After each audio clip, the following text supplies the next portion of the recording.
الشباب يعني اللي هم مغرر بيهم حضرتك يعني وان كان هناك عدد كبير من الشباب بدا يفوق ويلاحظ ان الامور بدات تخرج عن السيطره، فبداوا يعني هناك انشقاقات فعليه داخل الجماعه اخوان المسلمين. نحن نتابع الآن مشاهدينا الكرام صورا مباشرة تأتينا من مطار الخرطوم، وبالفعل هبطت طائرة الرئيس عبد الفتاح السيسي على أرض المطار.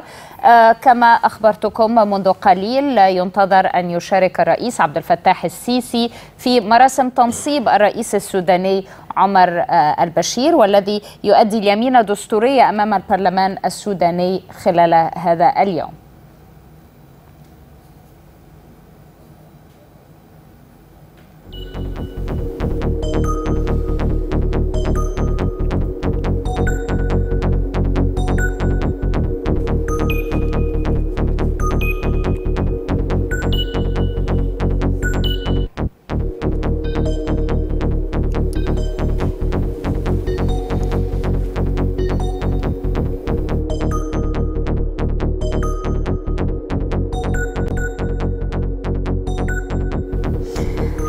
مشاهدينا الكرام، تصلنا الصور طبعا من إحدى القنوات السودانية، لذلك ظهر مراسل هذه القناة على شاشتنا. اليوم كما قلت لكم إن الرئيس السوداني عمر البشير سيؤدي اليمين الدستورية أمام البرلمان السوداني، وسيشارك الرئيس عبد الفتاح السيسي للمشاركة في حفل تنصيب البشير قبل زيارته لألمانيا. كنا نتحدث إلى عدد من المراقبين قبل قليل. ينتظر أن يصل الرئيس السيسي إلى ألمانيا في حدود الساعة 8 مساء. أنتم تشاهدون الآن بعضا من الشخصيات والمسؤولين يهبطون من على سلم الطائرة.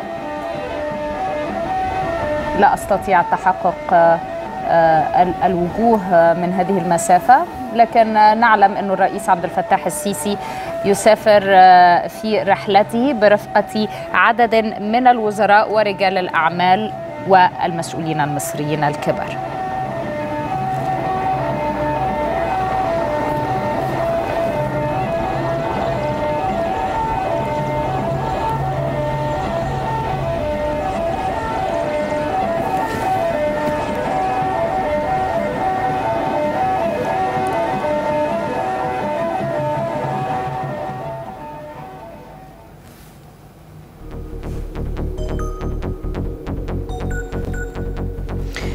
يشارك في هذه المراسم اليوم مشاهدينا الكرام أكثر من 25 من الرؤساء والملوك والأمراء العرب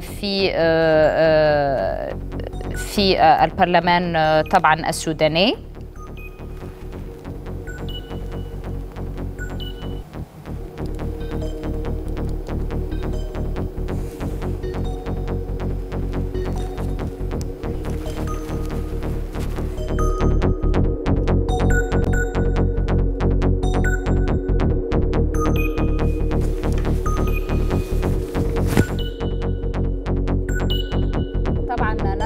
الصورة فرق سودانية تقوم بالرقص احتفالا بالرؤساء الذين سيحضرون للمشاركة في مراسم التنصيب.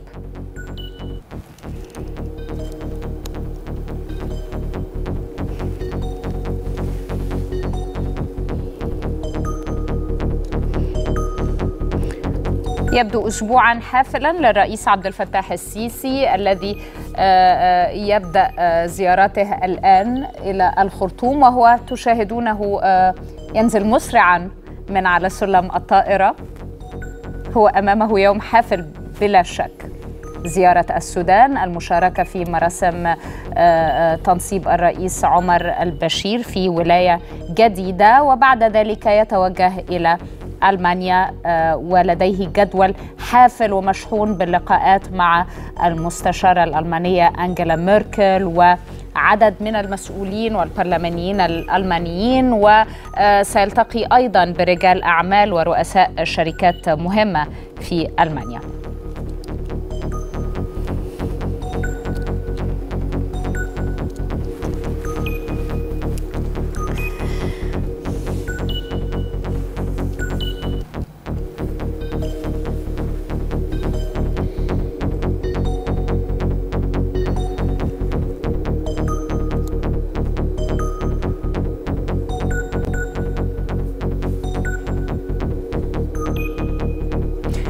في رأيك أستاذ سعد، إيه السبب في أنه الرئيس السيسي بالرغم من أنه عنده زيارة مقررة لألمانيا النهاردة ويعني معروفة، أصر أنه لابد أن يمر على السودان للمشاركة في هذه الاحتفالات أو في مراسم التنصيب بمعنى أدق؟ حضرتك كان لابد من هذه الزيارة أو المشاركة في هذا الاحتفال، لأن الرئيس السيسي يعني أعتقد أنه يولي أفريقيا وخاصة دول الحوض النيل اهتمام كبير. فيعني هذه الزيارة من ضمن الاهتمامات التي وضعها الرئيس السيسي ل يعني وضع علاقات جيده بين مصر وبين كل الدول الافريقيه ودول الحوض النيل. احنا عرفنا الفتره اللي فاتت ان الملف الافريقي اهمل في العهد، اعتقد في عهد الرئيس مبارك، ولكن الرئيس السيسي حاليا يريد تصحيح تلك الاوضاع، واعتقد ان البشير يعني حضر حفل تنصيب الرئيس السيسي، فاعتقد كان لابد ان يحضر هذا الحفل التنصيب،